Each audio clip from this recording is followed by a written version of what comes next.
Name them one by one. Count your many blessings, see what God has done. So amid and conflict, whether great or small, though that pain is far, it's God is over all. Count your many blessings, angels will attend. Help and comfort give you to your journey's end. Count your blessings, name them one by one. Count your blessings, see what God hath done. Count your blessings, name them one by one. Count your many blessings, see what God has done. Count your blessings, name them one by one. Count your blessings, see what God hath done. Count your blessings, name them one by one. Count your many blessings, see what God has done. Count your many blessings, see what God has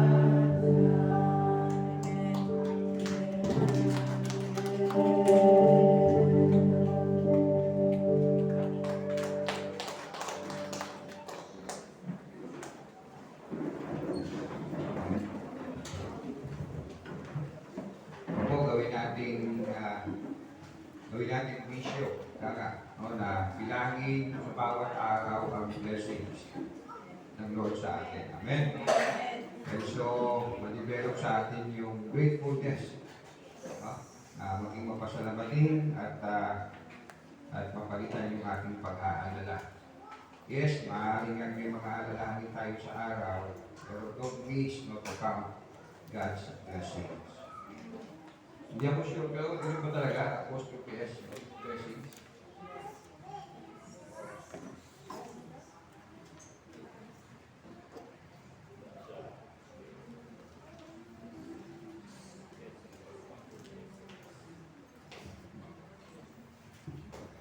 So, sige, pakisabi sa ito tabi, I'm blessed.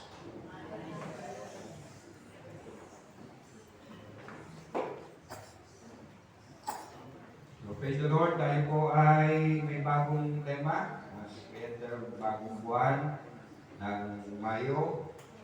At yes, ang ating po magiging tema for this month at next month, next slide, ay Family Matters.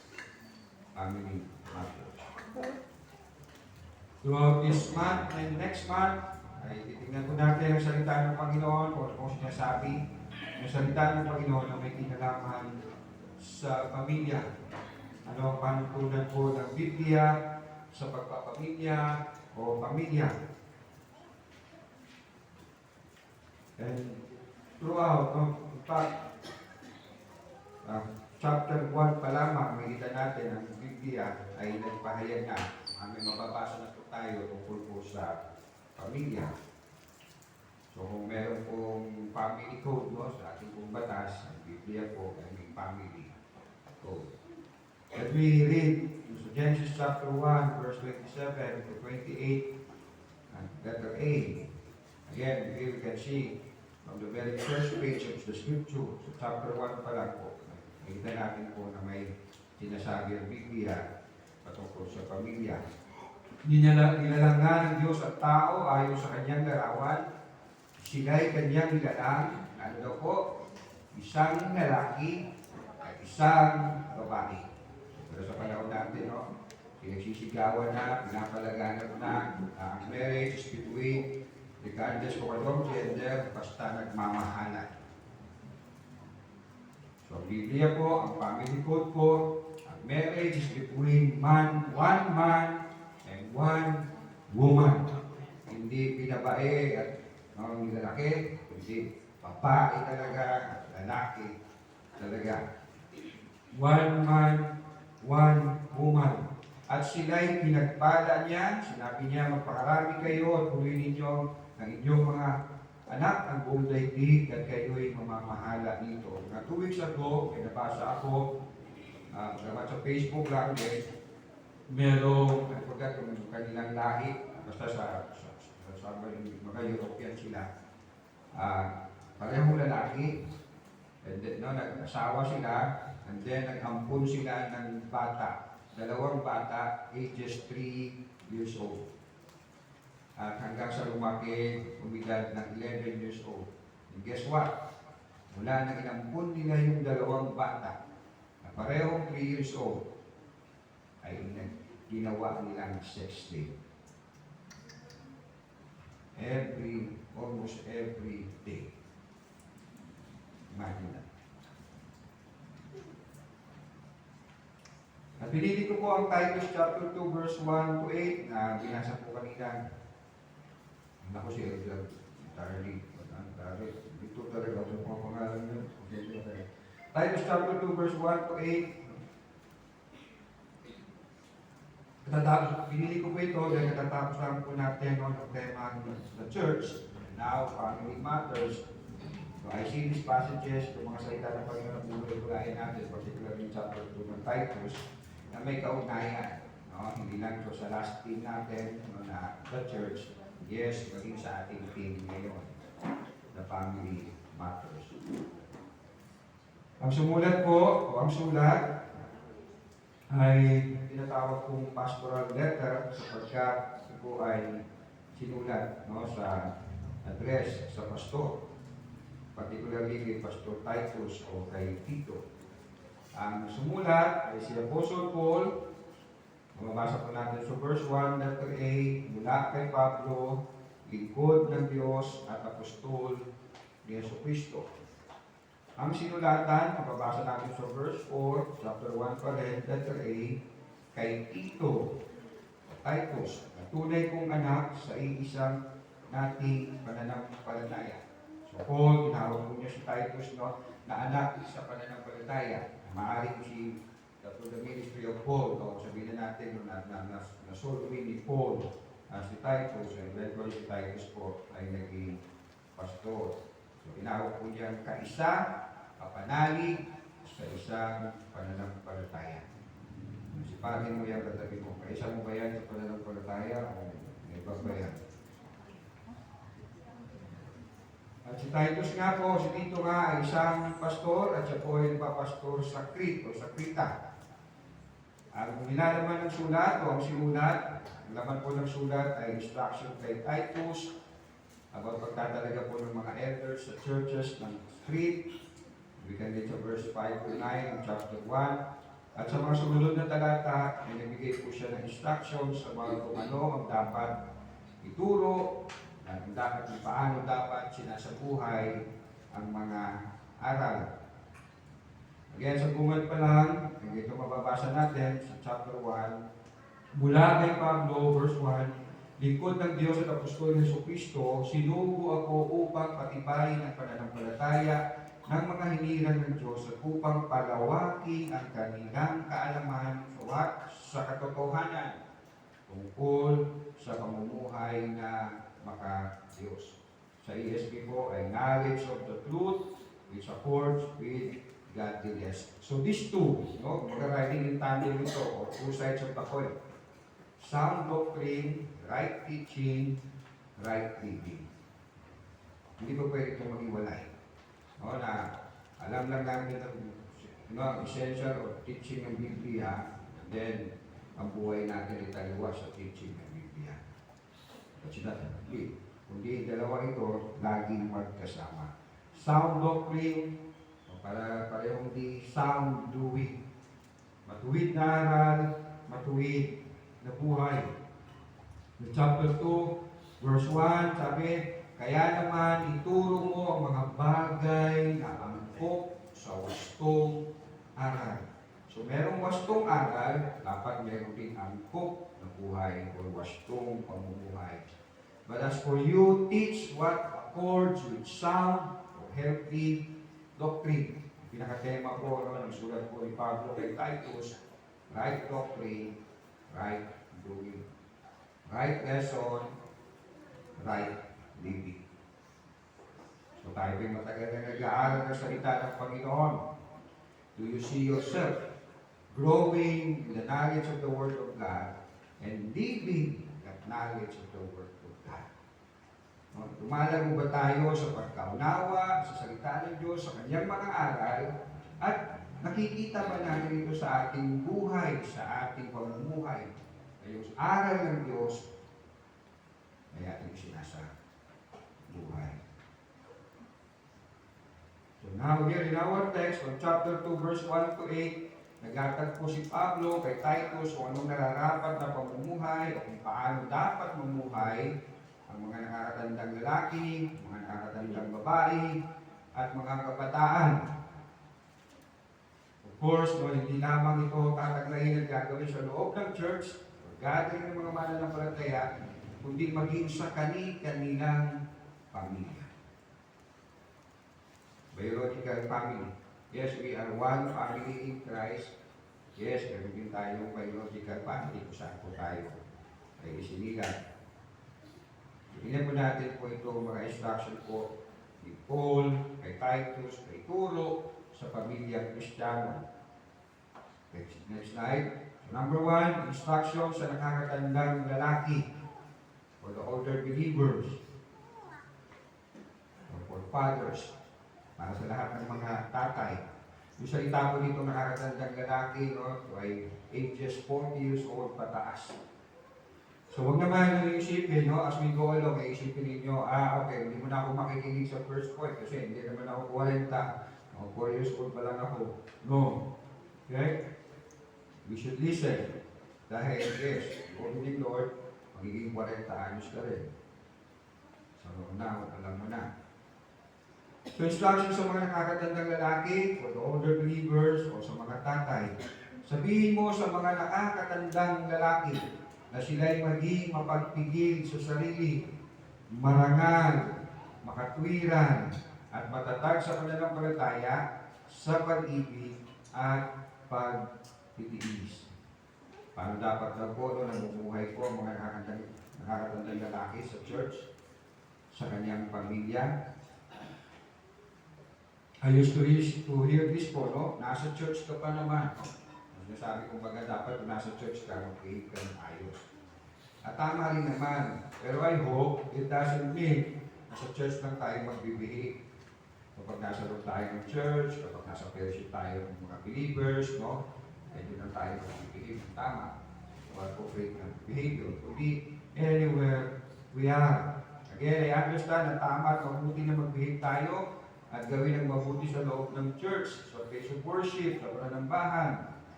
Yes, dahil na kung hindi ka umaayos sa loob ng church, ay paano pa sa labas? At minsan, actually, kung ano yung binibigay natin sa loob ng church, reflects kung ano ang binibigay natin sa bahay, sa ating pamilya. Kung halimbawa may kainan, naghihintay ka na lang ang lalatag na plato, ay alam na, si nanay na nagluluto, si nanay na namamalengke, si nanay pa nagbubukas. Ulang na lang subukan ka. Meron. Going back sa instruction po sa mga nakakatandang lalaki, sabihin mo sa mga nakakatandang lalaki na sila'y maging mapagpigil sa sarili, marangal, makatwiran, at matatag sa pananampalataya, sa pag-ibig at pagtitiis. So kung sundan po yung ESV or English Standard Version po, older men are to be sober-minded, dignified, self-controlled, sound in faith, in love, and in steadfastness. Hindi ko po iisa-isahin lahat ito dahil medyo mahaba dahil 3 po ito o 4 na puntos. Pero let me go. Sober-minded or matino ang kaisipan. Anong matinong kaisipan? Of course, yung kaisipan na puno ng salita ng Panginoon. Na siya niyang gabay, pantunan sa buhay. Nga hugot niya. No? Hindi yung kanyang nakaraan, hindi yung kanyang na-accomplish sa buhay, hindi kung ano siya, hindi kung ano ang kanyang status sa buhay, not even kung ano ang edad niya, kundi ang hugot niya ay ang salita ng Panginoon. Hindi po siya nagre-respond sa sitwasyon dahil lamang sa edad niya, estado niya sa buhay, kundi dahil sa kung ano ang naayon sa salita ng Diyos. let's admit, tayo yung medyo tumatanda na at nagkakaroon tayo, sabihin na natin ng mga accomplishments sa buhay, tila para lumalaki yung entitlement natin. Because I am older, I should be treated like this or like that. Tama naman po talaga yun. Kung ba yung tinuturunin ko, ikaarap po ang mga nakakatanda. Pero kung yung pagiging nakakatanda natin, we will use, no, para serving because I am the older in this place, o ako pinakamatanda, ako pinakano, I'm entitled, and marami na ako pinagdaanan sa buhay, marami na ako makakapagpili sa buhay, bibigyan na lang ako because I am old. Hindi po. Ang dapat ang kaisipan natin ay ang salita ng Diyos at pamantayan natin sa ating buhay, even sa ating pong pagtanda o katandaan. So again, hindi ako mag-response sa sitwasyon dahil lamang sa edad ko, estado ko sa buhay, kundi dahil sa kung ano ang naayon sa salita ng Panginoon. Inuna ni Apostle Paul dito, mga nakakatandang lalaki, ang mga tatay, as the Bible instructs us, ang tatay is the head of the family. Mulo ng tahanan. Sabi ng isang preacher, the father is the head of the family, the mother is the heart of the family.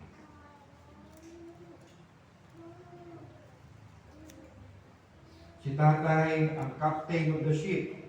Si tatay ang head of the family. At ano po dapat pagkatiin ng makakatandang lalaki ng mga tatay? Meron siyang matinong kaisipan. At ang matinong kaisipan ay ang kaisipan na may salita ng Panginoon.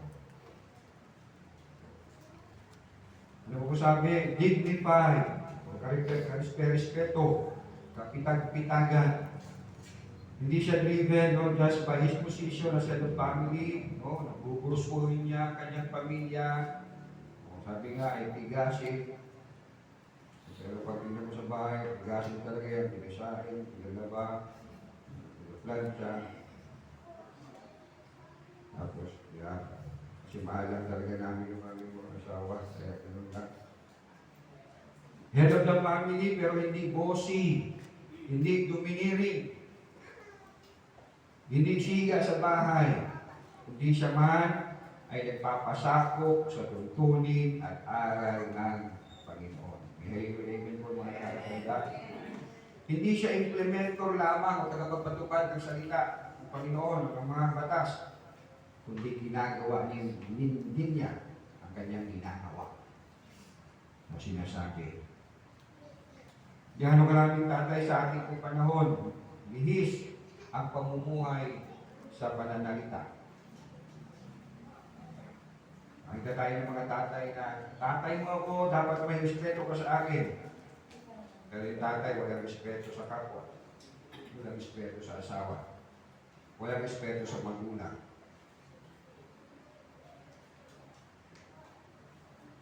May mga tatay na sasabihin, huwag kang manlalamang sa kapwa mo. Pero kitang-kita sa kanya yung paglalamang sa kapwa. I remember, no, I heard this, no, nagpipektuhan yung kapatid kong kababata kong kapatid at yung kaibigan niya. Hindi mo na pangalanan yung kaibigan niya kasi mag-video tayo. Nagkikwento yung kaibigan niya, sabi niya, alam mo, David, no? Negosyo kaming bigas. Ang ginagawa, magulang niya, umibili ng mga commercial rice, at the same time, umibili ng NFA rice. At hinahalo. Napapakamot ulo ko kasi sabi ko, where in the world may paghihayop ang mo yan ginagawa ng magulang mo? At nagkikwento siya, hindi siya nagkikwento na parang, yung ginagawa ng mga magulang. Hindi. Kumbaga, binibida niya na parang nakakalam ang galing manggulang ng magulang ko. Magulang talaga. So, inahalo yung NFA rice, binibenta nila yung pinaghalo commercial at NFA rice sa commercial price. Gano'ng karaming mga tatay sa ating panahon, anak, masama manigarilyo, matigil pa yung bibig. Kasi iyak, kumayon yan! Hindi mo ko sigarilyo, sindihan mo na rin ha. Wala ka pong lighter. No? Kaya mga anak, masalamat kayo ng Kristiyano mga tatay.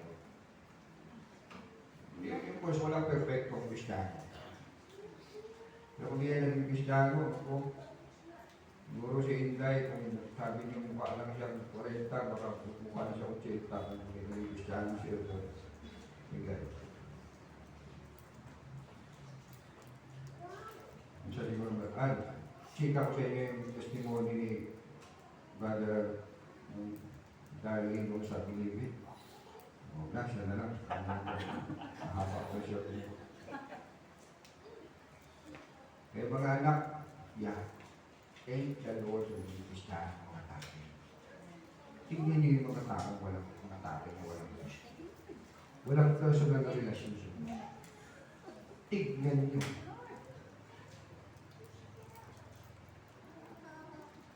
May sabihin natin, Pastor, wala akong ganyan. Praise God. May sample na nabanggit ko.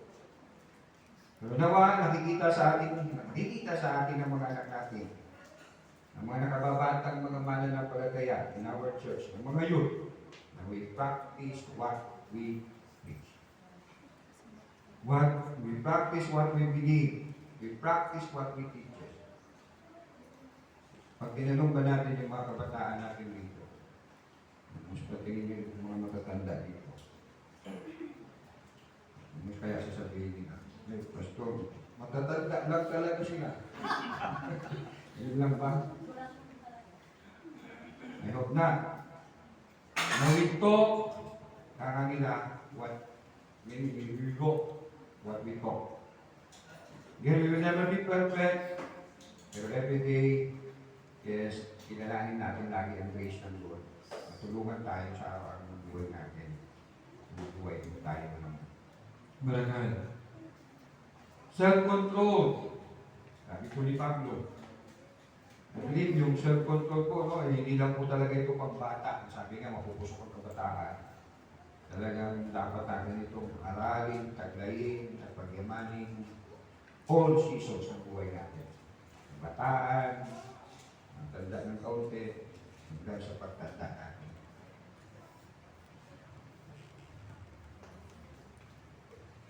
Hindi lamang natin dapat ay i-control ang sarili natin.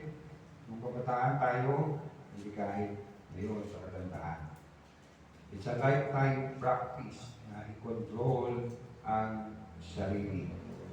May kaugnayan po itong self-control po no, sa dignified na as we know, nakakatandang mga lalaki, mga tatay, na we can control our emotion at gawin kung anong mabuti, kung anong naayos sa salita ng Diyos, kahit na ang puso natin ay parang sabihin natin mo, ay sasabog sa galing o sasabog sa salita pa rin ng Diyos ang aking susundin.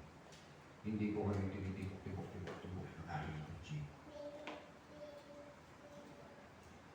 I would agree sa asawa ko, sabi ng asawa ko daw, nagiging mahitin daw ang ulo ko, sigurado naging guilty ako. Sisituloy ako ng secretary ako ng guilty. Nung umiiksi daw ang pasensya, pag pumasok ka sa 50, lagay siya daw, iba, may menopause, thunders na talaga yung lalaki. Pero whatsoever, kung ito may konektado sa pag-edad natin, still, hindi ng mga mananampalatayang Kristiyano, ang response pa rin natin, hindi ko ano dinidikta ng edad natin, kundi ang salita. Sabi ko nga po sa fellowship ng bench, no, ako ay share student, na hindi lang ako 50 anyos, kundi ako 50 anyos na Kristiyano. Hindi ka lang senior citizen, ikaw ay senior citizen na Kristiyano. So, ang susundin ko, hindi yung tinitibok-tibok ng usi ko, hindi yung naglalaro sa isipan ko na I should be this, I should be treated like this, kundi kung ano sinasabi ng salita ng Diyos. Over whatsoever ang naiisip ko, over whatsoever ang aking damdamin. Without reason, yung maganda na ako, kaya respeto na lang. Again, elders should be respected.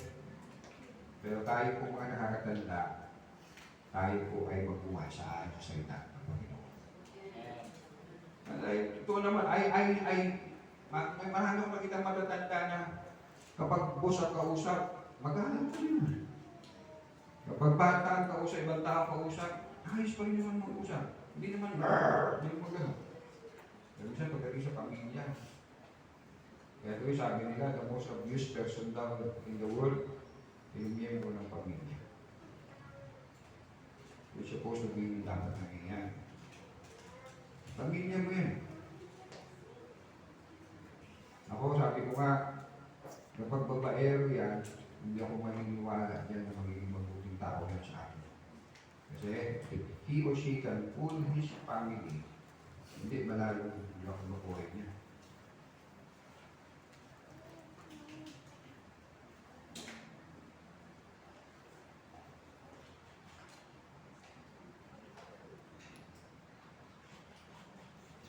Of course, sa mga nakababata po, hingi rin namin siyempre yung pag-unawa ninyo sa amin. Pagdala natin ito sa amin. Kung tumanda kami ng ganito para hindi nyo kami respetuhin. But yes, kahit po mga nakakatanda, our part naman ay isa pamuhay sa salita ng Diyos.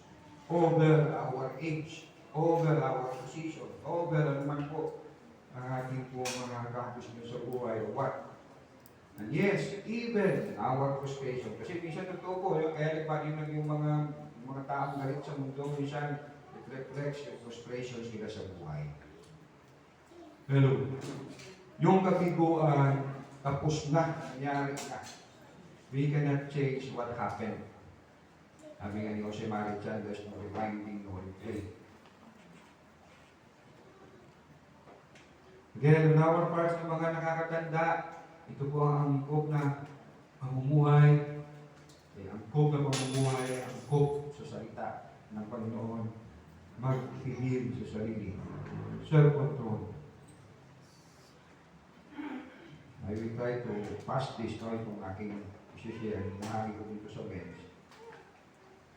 Punta kami ng Walter, kasama ko si Mami, si Daddy, tapos ang ate ko, I forgot kung yung pinasadya namin doon. Daladala ko si pangalan ng aso.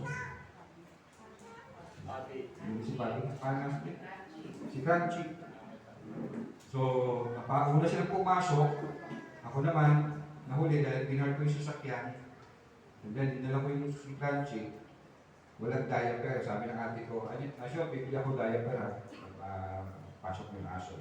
So, yun. Pagpasok ko, hinarang ako ng guard. Sir, hindi ko pwede yan siya, wala akong diaper. So, ako naman, sabi ng ate ko, sir, ando po sa loob si ate ko, bumili lang po ng diaper. Kumaway, diba? Sir, hindi po talaga pwede yan, sir. So, ako naman, medyo, siguro kasi 50 anyos na ako, I don't know, basta talagang gusto kong halos kulay green na ako. Parang ako yung nagiging aso.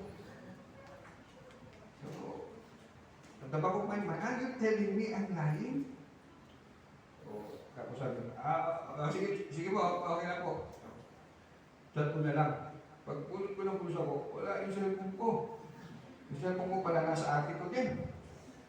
So, paano ko kayo sila kukontakin? Paano ko sila ngayon hindi ako makapasok dito? Tumatagal na. So, naisip-isip ko, siguro talaga iniisip sa akin ng guard, masisinungaling talaga ako. Kasi sino maniniwala na sa laki sa tanda ko nito, wala akong cellphone. Everybody has cellphone na, di ba? Kahit nga bata. So, tapos titingin-tingin pa sa akin ang iniwi-iwi. So, alam nyo, pag ako'y medyo talagang initial, kapag meron akong naka-initial, ang initial talaga yung galit.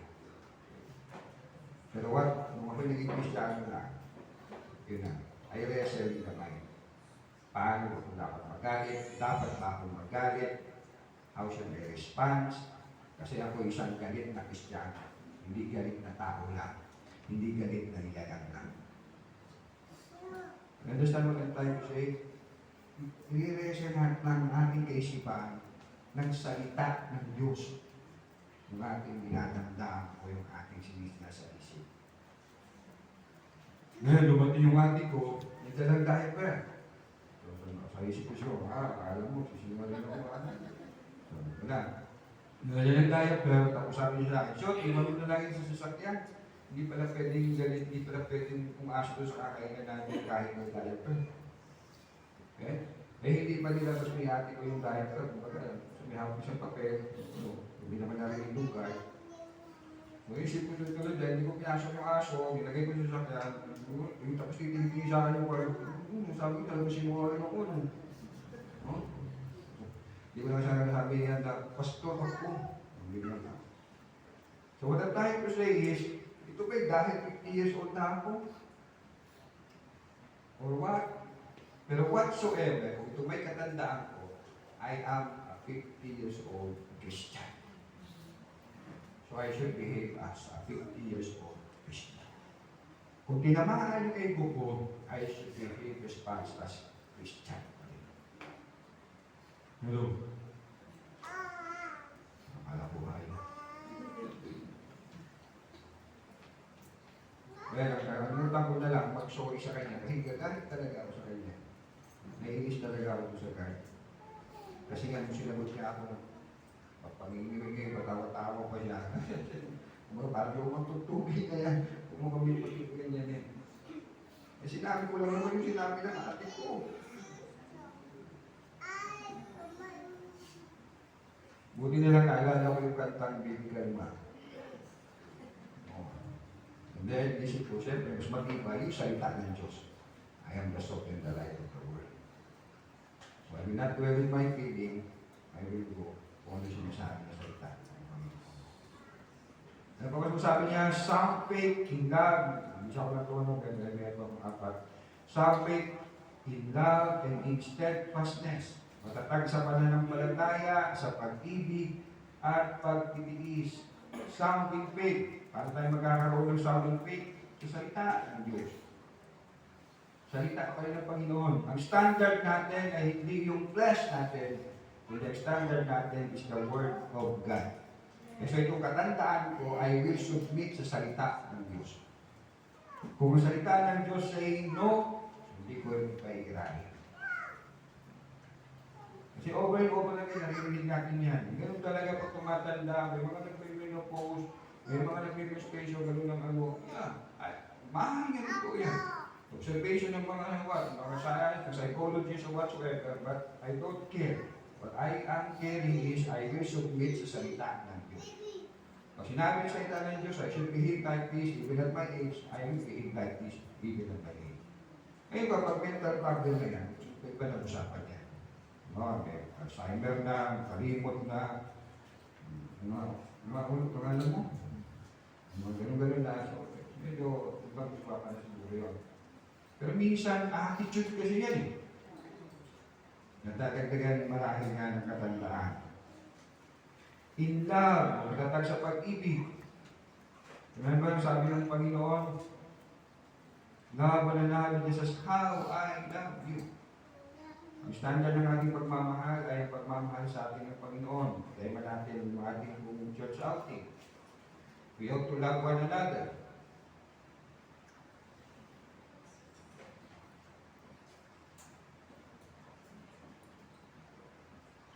You know, as I used to say, isa sa pagpapala sa akin sa pag-aaral ng salita ng Diyos. Kasi dalawang ginagawa nito sa akin. Kinokorek ako at tinataas yung antas ng aking kabanalan pagsunod sa kanya. Yan ang ginagawa ng salita ng Diyos sa akin.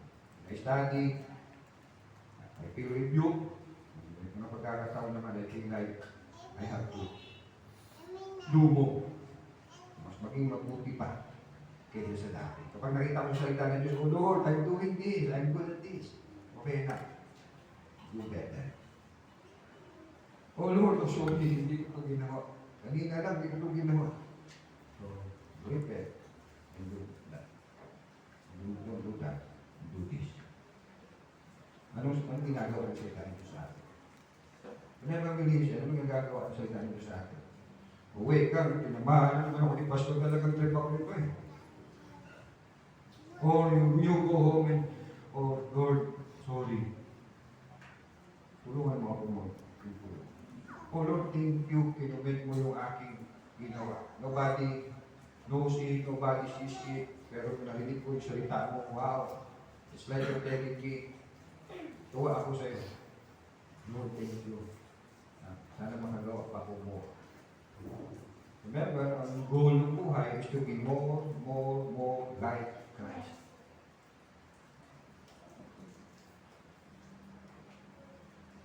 So habang ako mga thunders, tandaan natin ang salita ng Panginoon.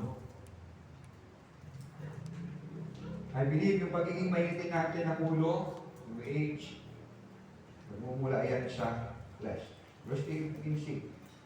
We're still in this body na nagkakasala. And so, isubmit natin yung katawan natin sa salita ng Diyos. Sa salita ng Diyos. Okay, let me go sa pangalawang punto. Next slide. Instructions naman sa mga nakakatandang babae, for the older believers, mga mothers. Sabihin mo sa mga nakakatandang babae na sila'y mamuhay ng may kabanalan, huwag maninirang puri, at huwag manulong sa alak, kundi magturo ng mabuti. Sa mga siguro nung marinig malulong sa alak, ito dapat itatay yun sa amin. Ang babae. Upang maakay nila ang mga kabataang babae na mahalin ang kanilang mga asawa at mga anak. As I said kanina, huwag na natin isipin na yung first instructions exclusively lang sa mga tatay. No? And then yung second instruction exclusively lang sa mga nanay. But yes, this is addressed sa mga nanay, mga kakatandang babae. Kaya meron naman talaga mga tatay yung mamingino. So, why sabihin ko, o tamo, wala naman sinabi niya na sa tatay na, huwag kang malulog sa alak, so walang sinabi, okay lang, alak kami. Hindi po ganun yun. So, mo sabi sa mga nakakatandang babae, I want to follow yung sa ASB, older women, likewise, are to be reverent in behavior, not slanderers or slaves to much wine. They are to teach what is good. What is good. Again, sa mga thunders na babae, makasabihin nyo, discrimination ito, anti-woman kasi si Pablo, kasi Hudyo siya. No. Hindi po niya ito sinasabi as anti-woman. No, I mean, no, baka isipin niyo kasi para kang gala, no, mamiminong, maritesan, parang puro negative yung sa babae. Remember po si Pablo, si Titus, no, na pastor po ng Crete. Let's look at chapter 1. Chapter 1, verse 12 to 13. Ng Titus chapter 1, verse 12 to 13. Makita po natin, no, kung ano po yung mga buhay, mga ugali, kultura po ng mga taga-Krita. Isa na rin taga-Krita na kinikilala nilang propeta ang nagsabi, ang mga taga-Krita ay palaging sinungaling, asay, hayop, batugan, at matakaw. Tama ang kanyang sinabi, kaya may pito silang pagsabihan upang maging wasto ang kanilang pananampalataya. So yun yung buhay, yung normal kalakaran ng mga mamamayan ng mga taga-Krita. At yun ang buhay nila dati bago sila naging mga mananampalataya. So this could be their old life, ng tatandang lalaki, babae, man, kabataan, tiyak. Kahit yun ang buhay nila dati, or na-improvesyan po sila ng paligid. And so Paul reminded them. Again, maliban sa not just influence ng paligid, kundi sa likas natin makasalanan. Ano po instruction po ni Paul sa mga nakakatandang babae? Mamuhay ng may kabanalan. To be reverent in behavior. At isa po, ang gusto kong bigyan pansin sa tema natin ng family, at isa po sa pamumuhay na nararapat po sa mga thunders na babae ay ang pagpapasakop sa kanya, asawa, lalaki. Thunders na rin. Look at 1 Peter before I read yung sinabi po ni Paul. 1 Peter chapter 3. Unang Pedro, kabanatang 3. Let's read simula verse 1 to 6.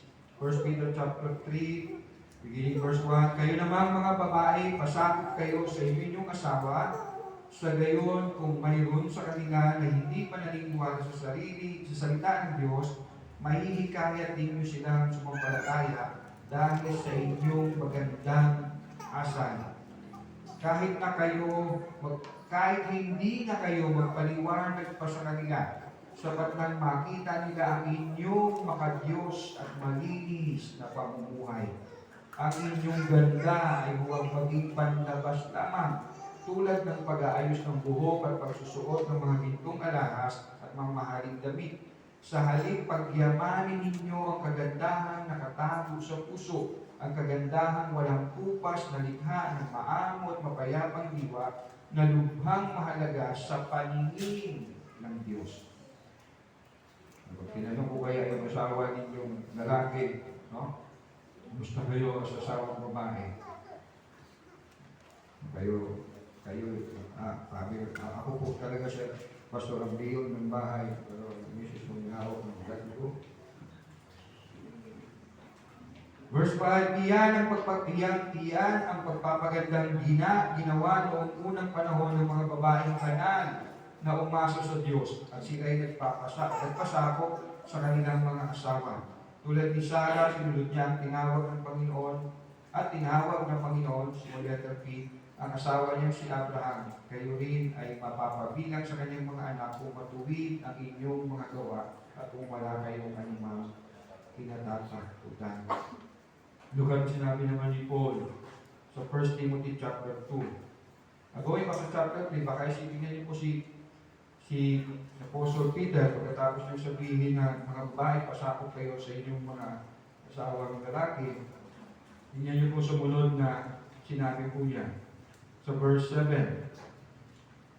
Kayo namang mga lalaki, unawain ninyo at pakitumuhang mabuti ang inyong asawa sapagkat sila'y mas mahina at tulad ninyo'y may karapatan din sila sa buhay na walang hanggan na kaloob ng Diyos. Gawin ito nang sa gayon ay walang magiging sagabal sa inyong mga pananalangin. Siguro at the back of the mind ni Peter, of course, sa patnubay ng Holy Spirit, yung sinusulat niya ito, mga lalaki, mga babae, pasakop kayo sa inyong mga asawa, kayong mga asawang lalaki, yung tingin guys, ano sabi? Ito sa inyo, kayo mga asawang lalaki, mahalin ninyo ang inyong mga asawang babae yan, mahihina sila, maging kalakasan nyo sila.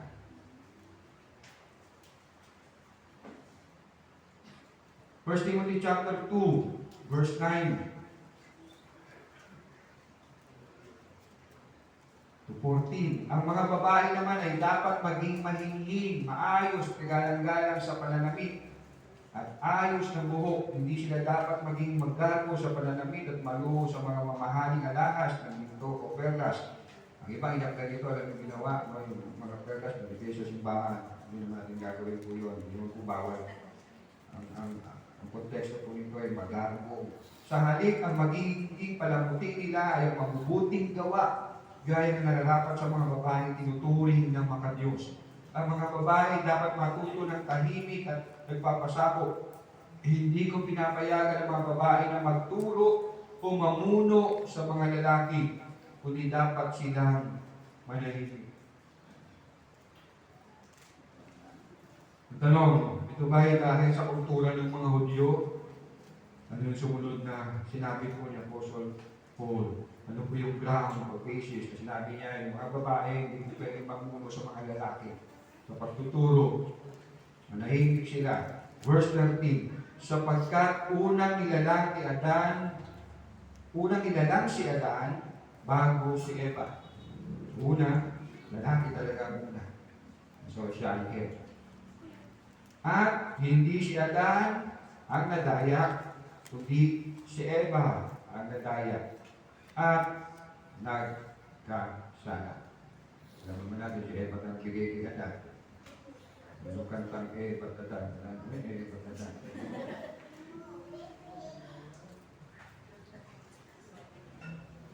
This is not to say no, na hindi na pwedeng magturo mga babae o mga kababaihan. I wish, mga nanay natin dito, may mga pagmahit na raw ng pagkakataon na kayo na magtuturo sa mga youth. No? tutulong kayo sa mga tatay, o maimbitahan kayo mag-speak no, sa ibang mga church to speak. Noon, okay po yun. Sa Acts chapter 18, tingnan niyo po, unang nabanggit po yung pangalan ng kanyang asawang babae kaysa sa lalaki. In Acts chapter 18, hindi ko lang i-explain dahil may dalawa pa ako. Dumating sa Efeso, ang reading from Acts 18, simula verse 24, dumating sa Efeso, isang Hudyong nagngangalang Apollos, siya taga Alejandra, mahusay magtalumpati at maraming alam sa banal na kasulatan. Naturuan siya tungkol sa daan ng Panginoon at masigasin na nangaral at nagturo ng wasto tungkol kay Jesus. Ngunit hanggang sa bautismo ni Juan lamang ang kanyang nalalaman. Siya'y buong tapang na nagsalita sa sinagoga ng mga Hudyo. Nang marinig ng mag-asawang Aquila at Priscilla ang pagpapaliwanag ni Apollos, siya ay isinama nila sa kanilang bahay at doon pinaliwanagan ng mas mabuti tungkol sa daan ng Diyos. Tulukat siya. Si Apollos, mahusay siya magsalita. Nang marinig siya ng mag-asawang Aquila at Priscilla, dinala nila sa bahay at tinuruan pa. Pinagpaliwanagan pa. Sa ESV at ibang English translation, ang unang binanggit na pangalan ay Priscilla. Si Priscilla yung babae, si Aquila yung lalaki. Yes, women can teach, but cannot be head pastor ng isang bahay. Sabi niyo ba, discrimination! Kayo magreklamo. So anong alin natin? Hindi na gano'n kasi ancient time pa yun. Ang modern time ay ito. Kaya sa anong basis ni Pablo, sabi niya, pasakot kayo mga babae. Ang basis niya, from the garden, from creation. From the very beginning. Si lalaki, unang babae. Doon nagdating na, hindi pastor, nung Paul yun, nagkasala si Adan si Eva, di ba, sabi niya, Eva, sunod ka sa asawa mo. Hindi, before that. Si Adan ang may authority over his wife. Ano ba po instruction? Huwag manirang puri, not slanderers. No? So talaga, mga babae talaga, maritesan talaga. Marites talaga, kasi kung lalaki ito, maritos dapat ito. Ano ba po? Huwag malulong sa alak. Slaves, too much wine. Again, remember, sabi ni Paul, yung mga taga-Krita, asang hayop, sinungaling, batugan, matakaw. Magturo ng mabuti. They have to teach what is good. Ang pagtuturo ay hindi lamang po sa pagsasalita. Of course, it is. But yes, hindi lamang po sa ganoong paraan natin para tayo magturo po sa mga nakababata. Hindi through our example. Through your example. Sabi nga po, something shall better taught than taught. May mga bagay na mas madaling gayahin kaysa ituro. Sa mga fellowship po natin, sa mga outing natin, again, tatanungin natin ang mga kabataan dito. Ang tingin ninyo sa mga thunders natin kananayan. And they say, wow, the best model mother, gusto kong maging katulad niya. Wow! Gusto kong maging katulad niya. Or, tanda ng pastor. Hello? Sabi nga, action speaks louder than words. Sabi naman ay hindi pastoral, yung action, hindi naman yung salita, wala naman tulog. Mas malakas ang salita. Sabi naman ng kabila, ay hindi action speaks louder. Bakit? Nagdabog siya, kung ginagawa nyo, hindi narinig sa kapitbahay. Of course, as Christians, ang action natin should be sung or aligned with the Word of God. Can you say amen? Hindi ko tayo magiging godly doers kung hindi ayon sa salita ng Diyos ang ating ginagawa. So what? Magturo po tayo by example. For what? Sabi po ng verse 4, upang maakay nila ang mga kabataang babae na mahalin ang kanilang mga asawa at mga anak.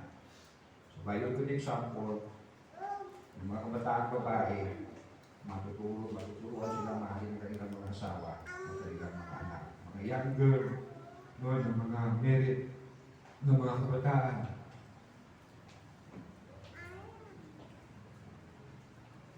Let's go sa instruction po sa mga kabataan.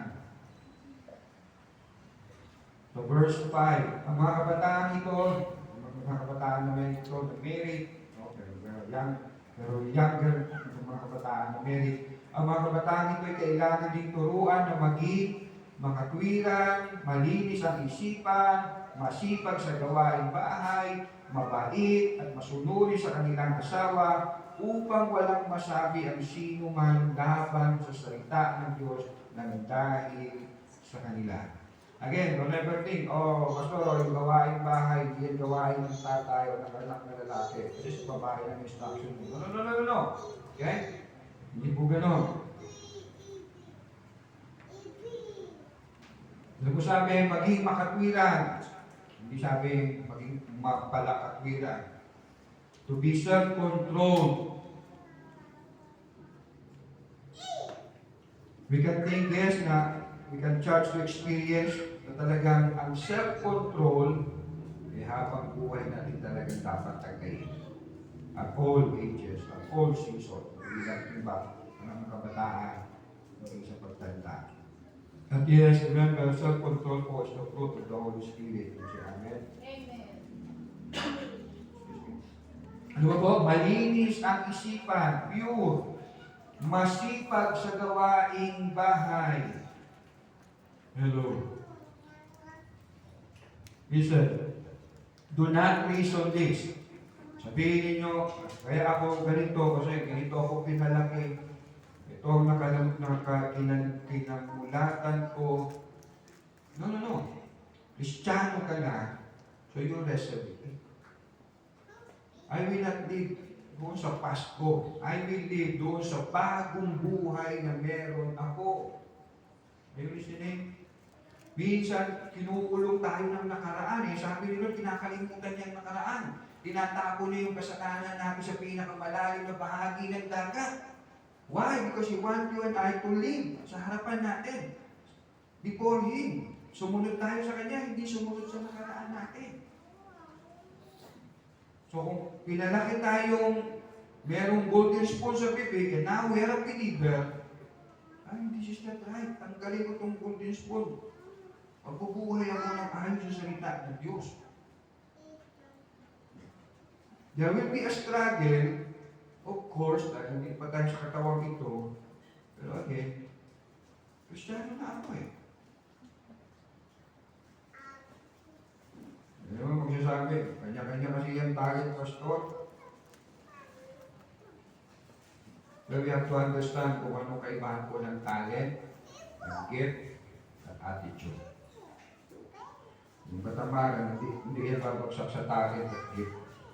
Una yung gift, kami from God yan, di ba? Talent, tamad.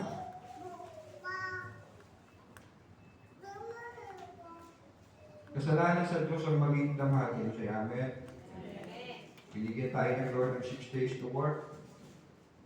Sabi nga ni siya, walk.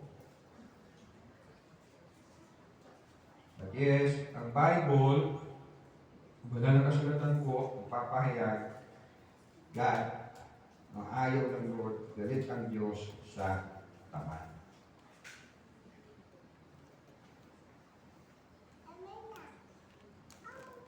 Sabi ng salita ng Panginoon, mga kapatid, iutos namin sa inyo sa pangalan ng Panginoon Kristo.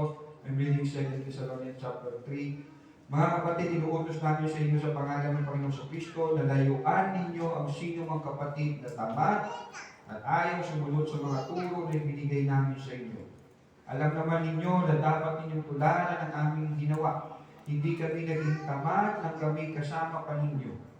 Hindi kami nakikain kanino man ng walang bayan. Nagtrabaho kami araw-gabi upang hindi makabigat kanino man sa inyo. Ginawa namin ito hindi dahil sa wala kaming karapatan sa inyong tulong, kundi upang kayo bigyan ng halimbawang dapat tularan. Nang kami ay kasama pa ninyo, verse 10 ng 2 Thessalonians chapter 3, nang kami ay kasama pa ninyo, ito ang itinuro namin sa inyo.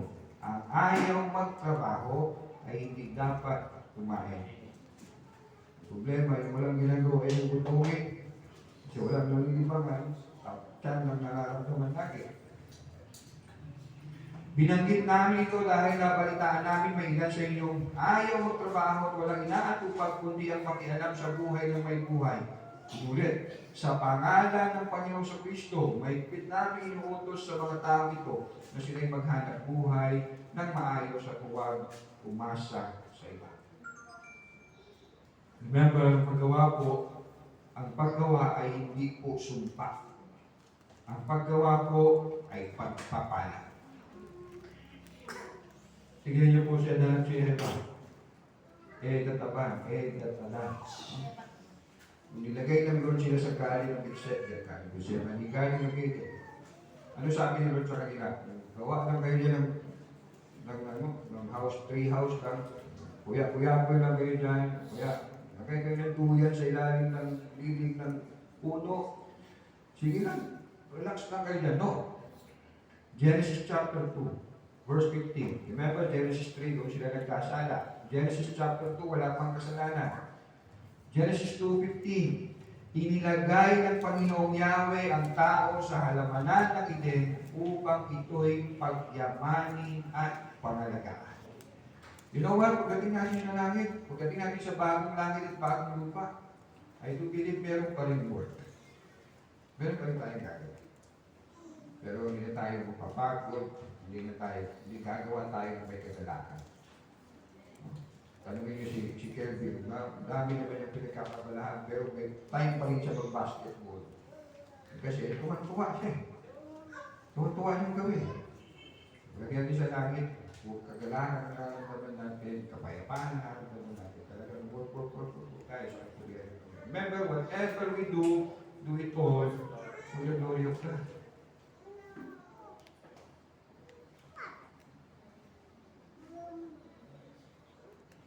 Mga tatay, mga nanay, tama pong tulungan natin ang ating pong mga anak na pag-aaling ang kanilang buhay. But, hindi sa pamamagitan na papasanin natin lahat para sa kanila. At tapos, bibigyan na lang natin sila ng cellphone. We are killing softly our children. Sa age natin, siguro naman alam natin na ang buhay hindi madali. And then, ano ginagawa natin sa mga bata?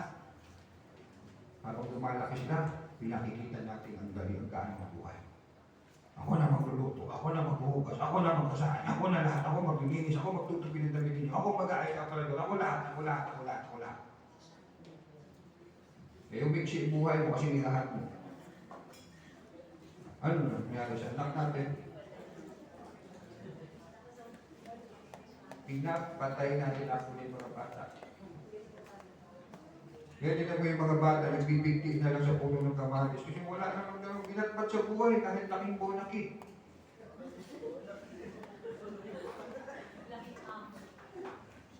Ito masaklap. Pag hindi natin sila nilagyan ng salita ng Diyos. Ano ba sabi ni Paul? Timothy, sa huling mga araw, mababatbat ng kaguluhan ng mundo dahil sa kasamaan ng tao. Pero ikaw, Timothy, it sounds like, it looks like parang walang nakikinig, walang epekto sa salita ng Diyos. Pangaral mo lang. Sige lang. Kaya, I love seeing children sa church. They need to hear God's word. Kahit minsan parang, akala mo niya pa yung buhay ka lang. Sige lang. Kasi time will come. Makikita nila kung gaano ka naging pagpapala sa salita ng Diyos. Yan yung pangalan ko, AJ. I hear it from his mouth. Kung hindi na ko tinulungan yung salita ng Diyos, hindi sila ng pastor. Buntis na siguro ako katulad ng halos lahat ng pastor ko si buntis. I'm not telling na AJ is perfect. What? Nobody is perfect. So imagine your life kung wala salita ng Diyos. Kung wala salita ng Diyos, gano'ng karaming hiwalay ang pamilya. Gano'ng karaming bigti sa puto ng kamatis. Tayo ng Kristiyano na nga, minsan, di ba? At pag walang salita. Mga anak mo, iwan nyo sa inyong bahay. Anong gagawin nila? Magpukulong sa kwarto, anong pinapanood nila? Anong pinapasa nila? Anong pinapakinggan nila? Then you will be surprised kung yung ginagawa yung mga yan. Bring them here. Bring them here.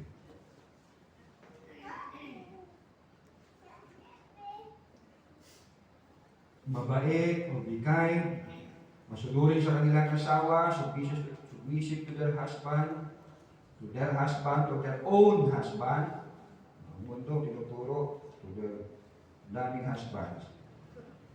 Verse 5, sa dulong bahagi, that the word of God may not be revived, upang walang masabi ang sinuman laban sa salita ng Diyos nagdahil sa kanila.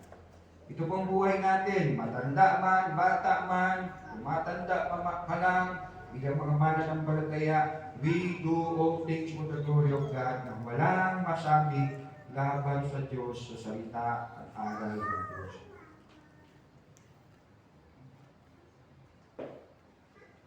Para dito tayo bumabangon. Hindi para sa mainit na kape lamang, hindi para sa pamilya lamang, kundi para sa kaluguran ng pamilya. So you ask yourself, am I walking Bible? Ako ba ay walking Bible? O ako ay madaldal lang sa Bible? Pero hindi nakikita sa gawa ko ang Bible. Marami lang akong alam na Bible verses, pero I don't walk the Bible. Verse 6, turuan ninyo ang mga kabataang lalaki na maging mapagpigil sa sarili.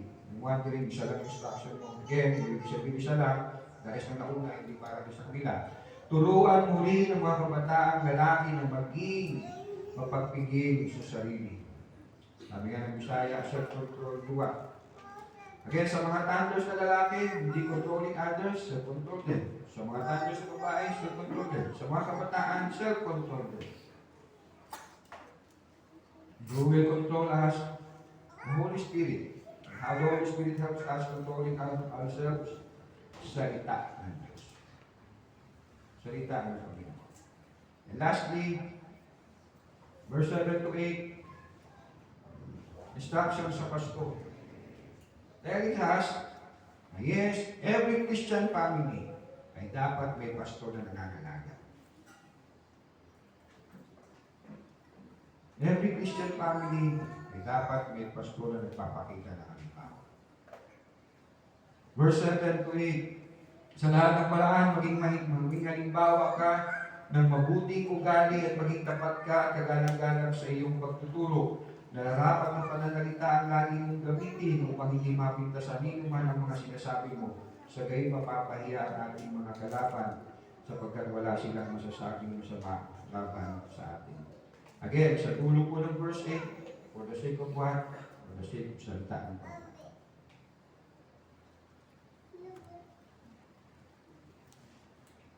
Tapos na ako, napahaba ako. We will never be perfect. But imagine how our family will be. Mula kay tatay, kay nanay, down sa bunso. That we will live according to God's word. I will respect you, Dad. Hindi dahil sa laki ng binibigay mo sa aking baon. Kasi sabi ng Bible, okay. I will respect you, Ma'am. Hindi dahil sa masarap na luto mo. Yung totoo matabang lagi yung luto mo. Because, yan ang sabi ng Bible. I will respect you, ate. Kasi sabi ng Bible, I will love you. This is how God loves me. Imagine kung kano. Family will never be perfect. We will never be. Let me end, and I want you to see it, kung may Bible kayo, Titus chapter 1, verse 16. Titus 1:16. Ang sabi nila hindi kilala nila ang Diyos, ngunit ito'y pinapasinungalingan ng kanilang mga gawa. Sila'y kasuklam-suklam, suwain, at hindi nababagay sa gawang mabuti. Tayo ay Christian family. Ang family code natin ay ang salita ng Diyos, ang Biblia. Iniwala tayo sa isang Diyos at persona. Sundin natin ang kanyang salita. ipakita natin ang kanyang salita sa ating mga diba, or family matters. Natin malaki. Panginoon, maraming salamat po, Panginoon. Ito po, Lord, batid niyo, O Diyos, ang aming pamilya. Batid niyo, O Diyos, ang aming mga karanasan, Panginoon. Batid niyo, O Diyos, ang sitwasyon ng aming mga pamilya, Panginoon. Bawat pamilya, Panginoon, narito. Ito po, Lord, batidin po namin na kailangan namin ng iyong salita sa araw-araw ng buhay namin, sa pagganap namin ang aming mga tungkulin bilang bahagi ng aming mga pamilya. Salamat, Panginoon, na pinakita mo, pinaranas mo sa amin, pinarealize mo sa amin kung paano kahirap ang buhay ng magpamilya kung wala ang mga tutuloy, mga aral, mga salita. Kung wala ang pagkumbay-gabay ng Santong Espiritu sa aming buhay, sa aming pagganap. Lord, muli, maraming po salamat. At sa pagpapatuloy namin po sa ating mga aming matters, Panginoon. Opo, kailangan namin ang iyong mga salita. Upang sa ating pagpapatuloy, sa pagpapatuloy ng aming pamilya, Panginoon. Kaya mabigyan ka namin ng sagot